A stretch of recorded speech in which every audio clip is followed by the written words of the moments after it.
Gente, agora a gente olha aqui para o nosso cenário de São Paulo para falar de um acidente aéreo que continua repercutindo. Os corpos das duas vítimas do avião que caiu no meio de uma avenida movimentada aqui em São Paulo foram liberados pelo IML e agora estão a caminho de Porto Alegre. O velório e o enterro vão ser amanhã, na capital gaúcha. E quem traz as últimas informações para a gente é o Guilherme Rajão, ao vivo, direto de São Paulo, para atualizar então esses detalhes. Guilherme, boa noite para você.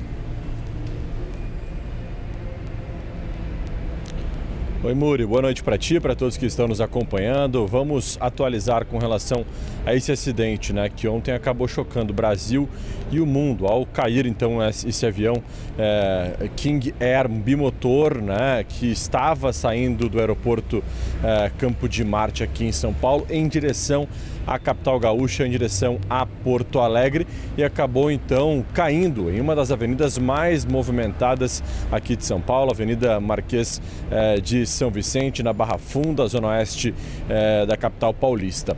Esses dois corpos, tanto do Márcio Lousada como também, é claro, do Gustavo Medeiros, eles foram liberados hoje, um pouquinho antes do meio-dia, para os familiares. Esses corpos estão sendo levados neste momento em uma aeronave em direção a Porto Alegre. A previsão de chegada, de acordo com a apuração feita agora há pouco por mim, ela é por volta de 22 horas. Então esse avião deve chegar um pouco antes das 22 no Aeroporto Internacional Salgado Filho, lá em Porto Alegre. Amanhã nós teremos então das 10h30 da manhã até as 19 horas o velório do Márcio Carpena, de 49 anos, proprietário daquela aeronave e também ele que estava então dentro dela no momento em que ela caiu aqui em São Paulo.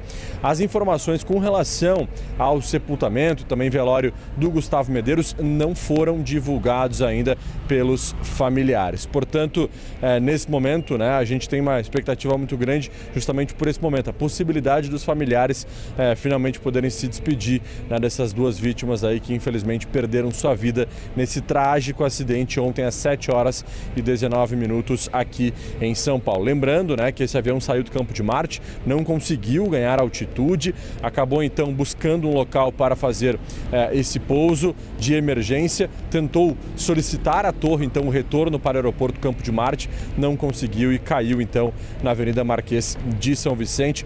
O piloto, de acordo com diversas testemunhas que viram a queda do avião, é considerado já um grande herói, porque poderia ter sido muito pior, Muriel? Se ele tivesse, por exemplo, caído em cima de um prédio ou então em cima de alguns carros que estavam parados no semáforo, ele conseguiu livrar outras vidas, mas infelizmente ele e também o Márcio Carpena, infelizmente, faleceram. Volto contigo, Muriel. Muito triste. Obrigada, Rajão, pelas informações. Boa noite para você por aí.